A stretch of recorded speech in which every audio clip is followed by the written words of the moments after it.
उवाच शृणुदेवि प्रवक्ष्यामि कुञ्जिकास्तोत्रमुत्तमम्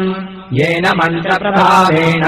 चण्डीजापः शुभो भवेत् नाकवचम् नार्गलास्तोत्रम् कीलकम् न रहस्यकम् नासूक्तम् नापि ध्यानम् च नान्यासो न च वाचनम् कुञ्जिकापाठमात्रेण दुर्गापाठफलम् लभेत् अतिगुह्यतरम् देवि देवानामपि दुर्लभम् गोपनीयम् प्रयत्नेन स्वयोनेव पार्वती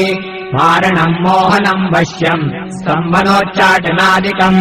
पाठमात्रेण संसिध्ये कुञ्जिकास्तोत्रमुत्तमम् ॐ ऐं ह्रीं क्लीं चामुण्डायै विच्चे ॐ ग्लौं हूं क्लीं ह्यूं सः ज्वालय ज्वालय ज्वल ज्वल प्रज्वल प्रज्वल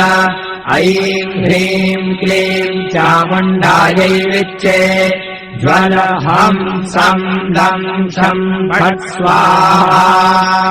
नमस्ते रुद्ररूपिण्यै नमस्ते मधुमर्दिनि नमः कैटवहारिण्यै नमस्ते महिषादिनि नमस्ते शुम्भहन्त्यै च निशुम्भासुरघातिनि जागतम् हि महादेवी जपम् सिद्धम् कुरुष्व मे